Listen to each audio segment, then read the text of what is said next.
Thank you, Vic. Yes, as Attorney Vic has just said, we have been, of course, following the count.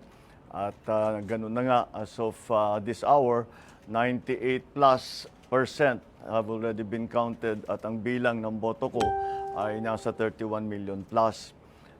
Kaya't maraming nagtatanong ngayon na kahit na hindi pa ako napoproklama, maraming nagtatanong, many people have been asking, what happens next? And what are we doing now? Well, right now, syempre, we have to, ang intention ko is to hit the ground running. Kung sakali man, matuloy ang proklamasyon later this month, ay kailangan nakahanda na tayo. So pinag-uusapan na namin ang mga appointment. As I'm sure you can imagine, the economic managers are going to be critical for the next several years because of the pandemic and the economic crisis. So that is something that we are looking at very carefully. But it's not only the economic managers, lahat talaga ng positions, not only cabinet positions but even other agencies ay tinitignan na namin lahat. The process that we have established is that I am keeping the organization, our EXECOM, who ran the campaign.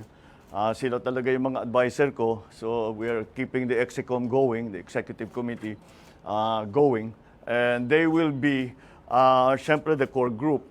But ang thinking ko is that each department, we have to talk to the specialists in that discipline or in that sector.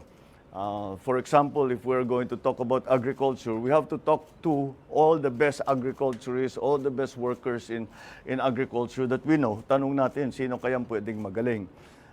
The same thing with all the other departments. So there is a core group, and all the other departments are also will also have their own advisors that will advise the I suppose the standing committee and of course myself.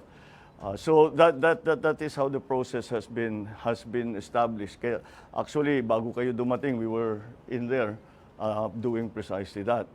I'm continued to be guided by, as I've said before, a competence and a willingness to work with the next administration.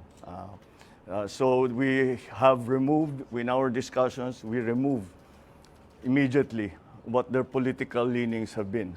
Kung lumaban ba sa atin, kung sumama ba sa atin, that's not going to be part of the discussion. I'm also guided by the critical areas that we talked about during the campaign.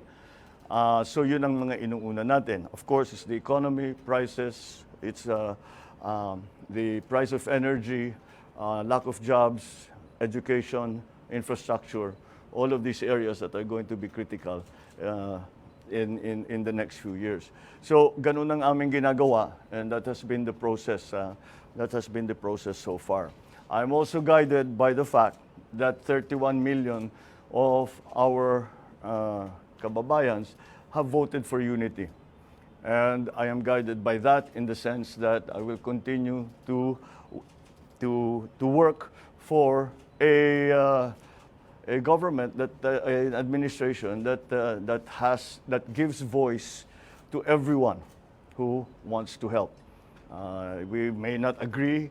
We may not, in the end, we might do exactly as they say. But whatever it is, it is not important who the messenger is. The importance is going to be the message. In the next few days, I will be talking to you. Maka every day there will be something to announce because marami na talaga kaming ginagawa. So in the next few days, we will continue to keep you informed about what's going on. And I am already authorized by to announce the first nominee that we will be giving to the Commission on Appointments when the time comes, should I be proclaimed And that is that our incoming Vice President has agreed to take the brief of Department of Education. So si Inday Sara, sabi niya, tinanong ko sa kanya kung kaya niya yung trabaho dahil mahirap ang trabaho ng Secretary of Education. Pero nag-agree naman siya at palagay ko kasama na diyan dahil she is a mother and she wants to make sure that her children are well trained and well educated, and that's the best motivation that we can hope for. So that is the first announcement that I can make that has come out of this process. So again, it is 31 million. I know the counting is not over. It is not yet official, but I can always say, I always guided and I always look to the fact that 31 million of our countrymen voted for unity. 31 million of our countrymen have agreed to unify and help us unify the country. And those are the basic principles that we continue to follow. So I won't be taking any questions as I have very little more to announce. So thank you very much. Good evening.